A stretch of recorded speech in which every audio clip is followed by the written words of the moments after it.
அந்த 18 படிக்கும் காவலாக இருக்கக்கூடிய கருப்பண்ணசாமி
மாலை போடுறவங்க காலை தொட்டு கும்பிடாம வந்து மாலை போடணும்.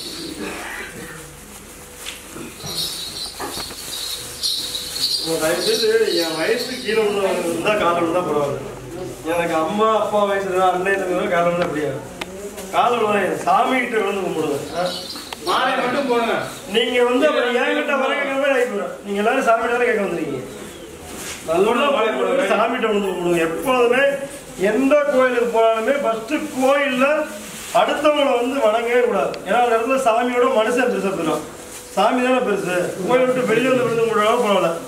சிவன் கோயிலெல்லாம் கண்டிப்பா தப்பா செஞ்சிடாதீங்க. சிவன் கோயில போய் நீங்க அடுத்த பாதத்தில் விழுந்தா உங்களுக்கு எந்த ஒரு பலனுமே இல்லை. நீங்க எத்தனை வருஷம் சிவன் கோயில் கும்பிட்டாலும் நமக்கு என்ன கிடைக்காது, ஒரு சந்தோஷம் கிடைக்காது. தெய்வத்தை இடத்துல விழுந்து வெளியில் நிற்கும் போது விழுந்து முடியல, அது வேற. அதுவும் விழுந்து கும்பிட ஏன்னா வயசுக்கு கம்மியா இருக்க விழுந்து கும்பிட்டா ஏதோ ஒரு ஆசீர்வாதம் பண்ணா நல்லா இருக்கும். பெரியவங்க இனிமேல் நீங்க என் காலில் வந்து நான் உங்க காலில் தான் விழுகணும். ஆமா, சாமி போட்டுக்கும் போது கருப்பா இருந்தா பரவாயில்ல. வேற ஆளு காலில் என் காலில் வந்து என்ன பண்றது? தயவு செய்து தப்ப யாருமே பண்ணாதீங்க. ஆமா, இனிமேல் பெரியவங்க யாரோ நீங்க என் காலில் வந்தீங்கன்னா நான் திரும்ப உங்க காலில் தான் விழுந்து கும்பிடுவேன். ஏன்னா எனக்கு வயசுல மூத்தவங்க இல்லை. ஆனால் ஃபர்ஸ்ட் என்ன பண்ணுது சாமி, நம்ம தான் கடவுளே. உண்மையான அன்பு பாசம் வச்சிருக்கிறது தான் உண்மையான தெய்வம். அப்படி இருப்ப நீங்களாம் எனக்கு யாருமே இல்லாம நினைச்சிருப்பேன். இன்னைக்கு இத்தனை சொந்தம் வந்தோம்னா அது நீங்க தான். எதுக்கு அப்படி காலில் விழுகணும்? இனிமேல் யாரும் விழுகாதீங்க. போய் எடுத்துருவா. கல்யாணம் நல்லா வேண்டிட்டு போ. பரா எல்லாத்தையும் சொல்ற சின்ன பையன் எல்லாரும்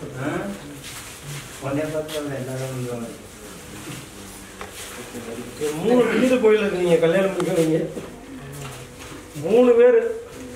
அது ஒருத்தர் பைக் வேணுங்கிறியா?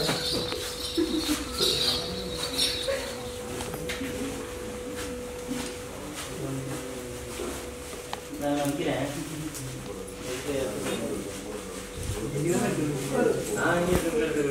அதாவது குலதெய்வத்தை எல்லாம் நல்லா வேண்டிக்கங்க.